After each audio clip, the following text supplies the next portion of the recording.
Nights and One Night. Now, when it was the 415th night, she said, "It hath reached me, O auspicious king, that Al-Mamun embarked with his chief officers and fared on till they reached the mansion of Hamid al-Tawil of Tus. And unexpectedly entering, they found him seated on a mat, and before him singers and players with lutes and flageolets and other instruments of music in their hands. So Al-Mamun sat with them a while, and presently he set before them dishes of nothing but flesh meat, with no birds among them. The Caliph would not taste thereof, and Abu Issa said to him, O commander of the faithful, we have taken the owner of this place unawares, and he knew not of thy coming. Now, let us go to another place, which is prepared for thee and fitted for thee." Thereupon the Caliph arose and betook himself with his brother Abu Issa and his suite to the abode of Ali, son of Hisham, who, on hearing of their approach, came out and received them with the goodliest of reception, and kissed the earth before the king. Then he brought them into his mansion and opened to them a saloon, than which is seen never goodlier. Its floors, pillars, and walls were of many-colored marbles, adorned with Greek paintings, and it was spread with matting of Sind, whereon were carpets and tapestries of Basra make, fitted to the length and breadth of the room. So the Caliph sat awhile, examining the house and its ceilings and walls, and said, "Give us somewhat to eat." So they brought him forthwith nearly 100 dishes of poultry, besides other birds and brewwises, fritters, and cooling marinades. When he had eaten, he said, "Give us something to drink, O Ali." And the host set before him in vessels of gold and silver and crystal, raisin wine boiled down to the third, with fruits and spices, and the cupboards were pages like moons, clad in garments of Alexandrian stuff, interwoven with gold, and bearing on their breasts beakers of crystals full of rosewater mingled with musk. So Al-Mamun marveled with exceeding marvel at all he saw, and said, "Ho, thou Abu al-Hasan!" Whereupon Ali sprang to the Caliph's carpet, and kissing it, said, "At thy service, O commander of the faithful," and stood before him. Quoth Al-Mamun, "Let us hear some pleasant and merry singing." Replied Ali, "I hear and obey, O commander of the faithful," and said to one of his eunuchs, "Fetch the singing women." So the slave went out, and presently returned, followed by 10 castrados, bearing 10 stools of gold, which they sat down in due order. And after these came 10 damsels, concubines of the master, as they were, shining full moons or gardens full of bloom, clad in black brocade, with crowns of gold on their heads. And they passed along the room till they sat down on the stools, when sang they sundry songs. Al-Mamun looked at one of them, and being captivated by her elegance and fair favor, asked her, "What is thy name, O damsel?" And she answered, "My name is Sajahi, O commander of the faithful." And he said, "Sing to us, O Sajahi." So she played a lively measure and sang these couplets. "I walk, for fear of interview the weaklings walk, who sees 2 lion whelps the fount draw nigh. My cloak axe swords, my heart's perplexed with fright, lest jealous, hostile eyes the approach descry. Till sudden happed I on a delicate maid, like desert doe that fails her fawns to espy." Quoth the Caliph, "Thou hast done well, O damsel. Whose are these lines?" She answered, "Written by Amru bin Mahdi Karib al-Zabadiyah, and the air is Mabid's." Then the Caliph and Abu Issa and Ali drank, and the damsels went away, and were succeeded by another 10, all clad in flowered silk of al-Yaman, brocaded with gold, who sat down on the chairs and sang various songs. The Caliph looked at one of the concubines, who was like a wild heifer of the waste, and said to her, "What is thy name, O damsel?" She replied, "My name is Zabiyah, O commander of the faithful." And he said, "Sing to us, Zabiyah." So she warbled like a bird with many a trill, and sang these couplets. "Aras and high-born dames will feel no fear of mere, like Meccan game forbidden man to slam. Their soft, sweet songs make you deem them whores, but bars them from all whoring al-Islam."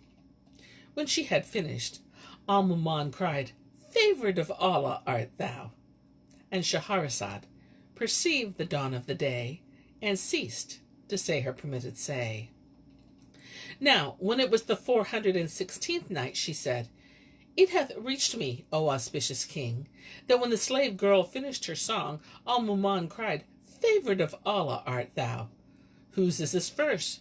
And she answered, Jarir's, and the air is by Ibn Sirag.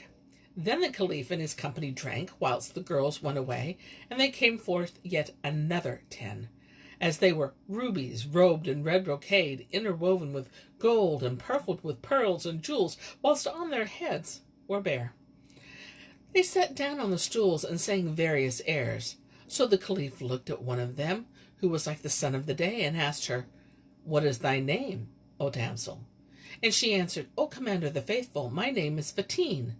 Sing to us, O Fatin, quoth he. Whereat she played a lively measure, and sang these couplets. Deign grant thy favours, since 'tis time I were engraced. Enough of severance hath it been my lot to taste. Thou art he, whose face doth every gift and charm unite, yet in my patience spent, for that 'twas sore misplaced. I've wasted life in loving thee, and would high heaven grant me one meeting hour for all this wilful waste. Well sung, O Fatin, exclaimed the Caliph. Whose verse is that? And she answered, Adi bin Zayd's, and the air is antique.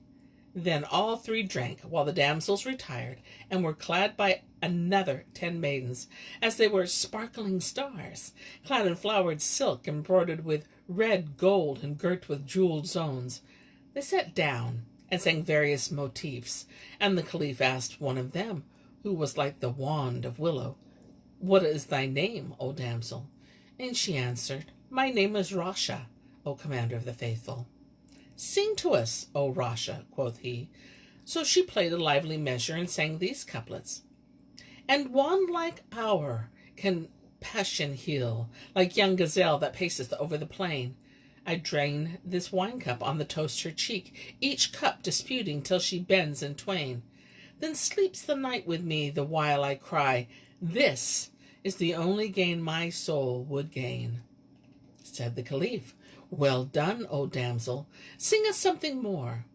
So she rose, and kissing the ground before him, sang the following distich. She came out to gaze on the bridal at ease, in a shift that reeked of ambergris. The Caliph was highly pleased with this couplet, and when the slave girl saw how much it delighted him, she repeated it several times. Then said Al-Mamun, Bring up the flyer, bring minded to embark and depart. But Ali bin Hisham said to him, O Commander of the Faithful, I have a slave girl whom I bought for 10,000 dinars. She hath taken my heart in whole and part, and I would fain display her to the Commander of the Faithful. If she please him, and he will accept of her, she is his, and if not, let him hear something from her. Said the Caliph, Bring her to me. And forth came a damsel, as she wore a branchlet of willow with seducing eyes, and eyebrows set like twin bows, and on her head she wore a crown of red gold, crusted with pearls and jewelled, under which was a fillet, bearing this couplet, written in letters of chrysolite. A jinnah this, with her jinn to show how to pierce man's heart with a stringless bow. The handmaiden walked with the gait of a gazelle in flight, and fit to damn a devotee, till she came to a chair, whereon she seated herself. And Shahrazad perceived the dawn of the day, and ceased to say her permitted say. Now, when it was the 417th night, she said, It hath reached me, O auspicious king, that the handmaiden walked with the gait of a gazelle in flight, fit to damn a devotee, till she came to a chair whereon she seated herself, and Al-Mamun marvelled at her beauty and loveliness. But when Abu Issa saw her, his heart throbbed with pain, his colour changed to pale and wan, and he was in evil case. Asked the Caliph, O Abu Issa, what aileth thee to change thus? And he answered, O Commander of the Faithful, it is because of a twitch that seizeth me betimes. Quoth the Caliph, Hast thou known yonder damsel before today? Quoth he, Yes, O Commander of the Faithful. Can the moon be concealed? Then said Al-Mamun to her, "What is thy name, O damsel?" And she replied, "My name is Kurrat Al-Ayn, O commander of the faithful." And he rejoined, "Sing to us, O Kurrat Al-Ayn." So she sang these two couplets. The loved ones left thee in middle night, and fared with the pilgrims when dawn shone bright. The tides of pride roamed the dooms they pitched, and with embroidered curtains were veiled from sight. Quoth the Caliph, "Favoured of heaven art thou, O Kurrat Al-Ayn. Whose song is that?" Whereto she answered, "The words are Dibil al-Khuzai, and the air of Zuzur al-Sakir." Abu Issa looked at her, and his tears choked him, so that the company marveled at him. Then she turned to Al-Mamun and said to him, "O commander of the faithful, wilt thou give me leave to change the words?" Said he, "Sing what thou wilt." So she played a merry measure, and caroled these couplets. "If thou should please a friend who pleaseth thee, frankly in public practice secrecy, and spurn the slanderous tales who seldom seek except the severance of true love to see. They say, when lover's near, he tires of love, and absence is for the love's best remedy. Both cures we tried, and yet we are not cured. Withal we judge that nearest easier to be. Yet nearness is of no avail when he thou lovest lends thee love unwillingly." But when she had finished, Abu Issa said, "O commander of the faithful." And Shahrazad perceived the dawn of the day, and ceased to say her permitted say.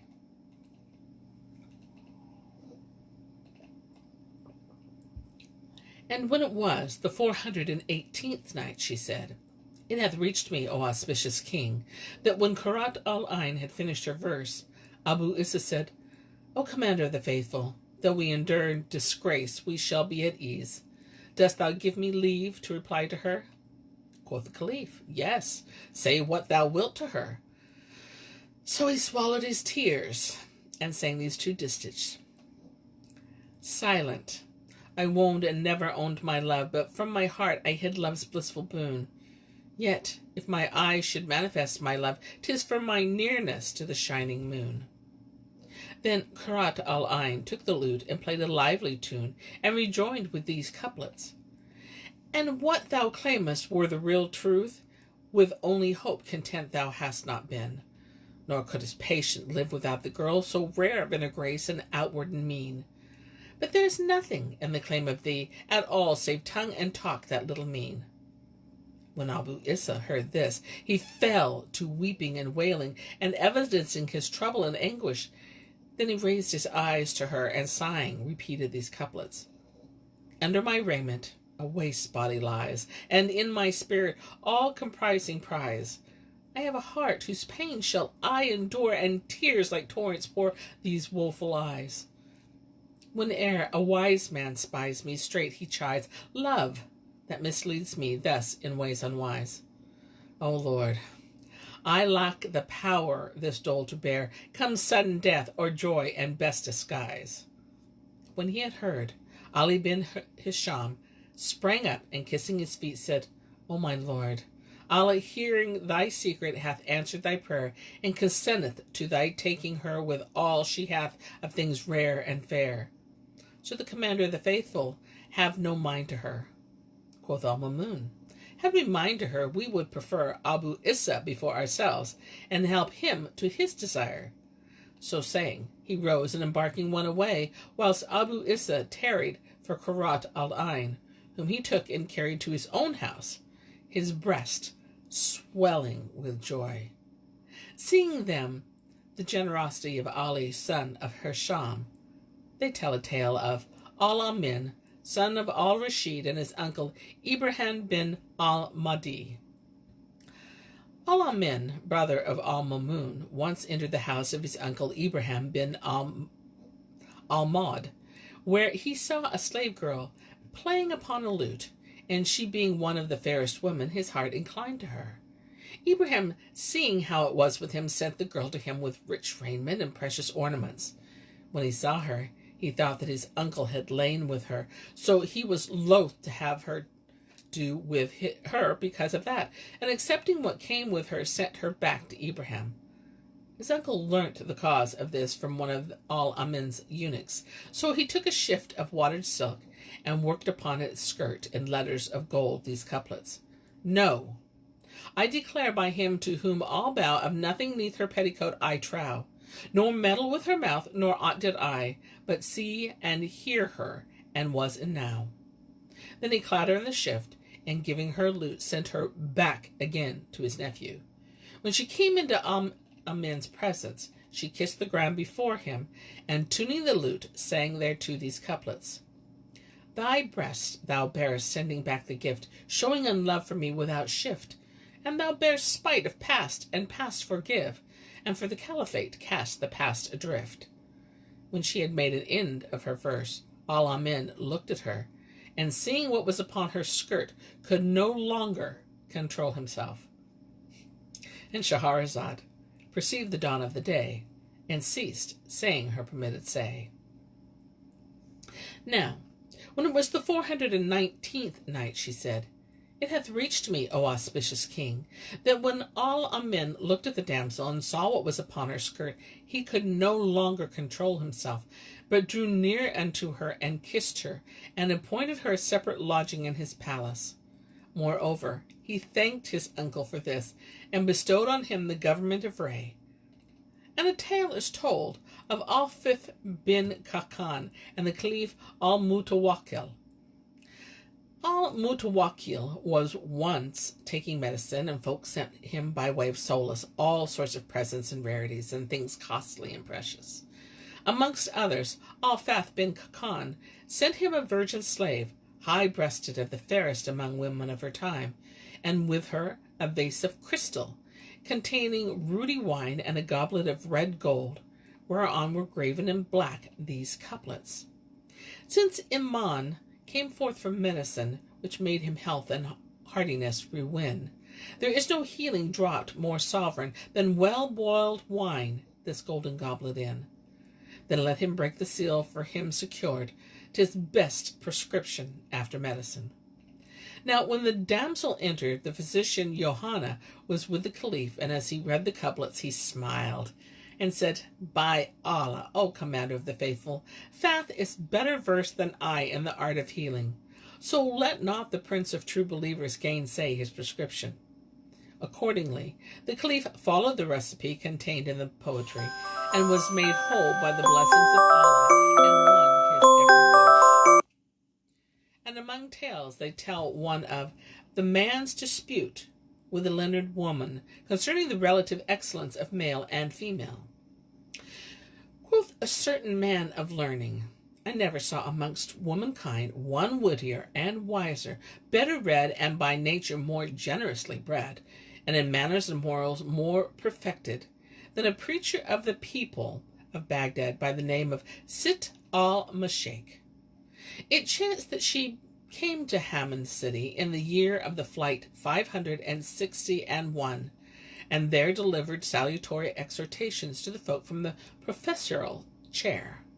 Now, there used to visit her house a number of students of divinity and persons of learning and polite letters, who would discuss with her questions of theology and dispute with her on controversial points. I went to her one day with a friend of mine, a man of years and education, and when we had taken our seats, she set before us a dish of fruit, and seated herself behind a curtain. Now, she had a brother, a handsome youth, who stood behind us to serve us.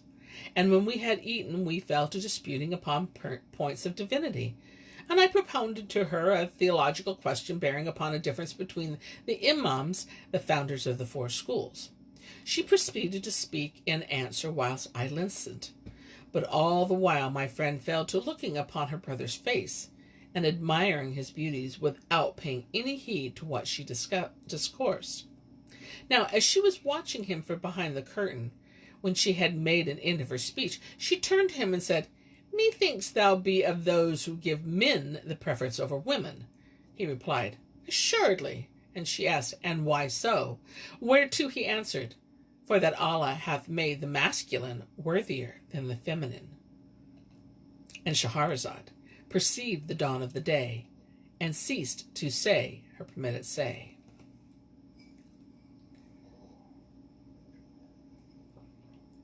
Now, when it was the 420th night, she said, It hath reached me, O auspicious king, that the sheikh replied, For that Allah hath made the masculine worthier than the feminine, and I like the excelling and mislike the excelled. She laughed and presently said, Wilt thou deal fairly with me in debate if I battle the matter with thee? And he rejoined, Yes. Then quoth she, What is the evidence of the superiority of the male to the female? Quoth he, It is of two kinds, traditional and reasonable. The authoritative part deriveth from the Quran and the traditions of the apostles. As for the first, we have the very words of Almighty Allah.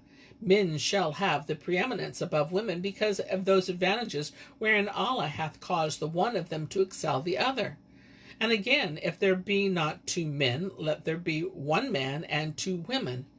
And again, when treating of inheritance, if there be brothers and sisters, let a male have as much as the portion of two females. Thus Allah, extolled and exalted be He, hath in these places preferred the male over the female, and teacheth that a woman is as half of a man, and for he is worthier than she. As for the Sunnah traditions, it is not reported to the Prophet, whom Allah save and is saying, that he appointed the blood money for a woman to be half that of a man. And as for the evidence of reason, the male is the agent and active, and the female the patient and passive. Rejoined she, Thou hast said well, O my lord, but by Allah thou hast proved my contention with thine own lips, and hast advanced evidence which telleth against thee and not for thee. And thus it is, Allah, extolled and exalted be Him, preferred the male above the female solely because of the inherent condition and essential quality of masculinity. And as this there is no dispute between us. Now this quality of malehood is common to the child, the boy, the youth, the adult, and the old man, nor is there any distinction between them in this. If then the superior excellence of male masculine belong to him solely by the virtue of manhood, it behoveth that thine heart incline and thy soul delight in the grey beard, equally with the boy, seeing that there is no distinction between them in point of malehood. But the difference between thee and me turneth upon the accident of qualities that are sought as constituting the pleasure of intercourse and its enjoyment, and thou hast adduced no proof of the superiority of the youth over the young girl in this matter of non-essentials. He made answer, O reverend lady, knowest thou not that which is peculiar to the youth of limber shape, and rosy cheeks, and pleasant smile, and sweetness of speech? Youths are, in these respects, superior to women, and the proof of this is what they traditionally report of the Prophet, whom Allah bless and preserve, that he said, Stay not thy gaze upon the beardless, for in them is a momentary eye glance at the black-eyed girls of paradise. Nor indeed is the superiority of the lad over the lass hidden in any of mankind, and how well saith Abu Nawas, the least of him is being free from monthly courses and pregnancy. And the saying of another poet, quoth our Imam Abu Nawas, who was for mad debauch and waggishness renowned, O tribe that loves the cheeks of boys, take fill of joys, and paradise shall ne'er be found. So, if anyone enlarge in praise of a slave girl and wish to enhance her value by the mention of her beauties, he likened her to a youth. And Shahrazad perceived the dawn of the day, and ceased saying her permitted say. And so do I cease my sayings for the day, till it be morrow.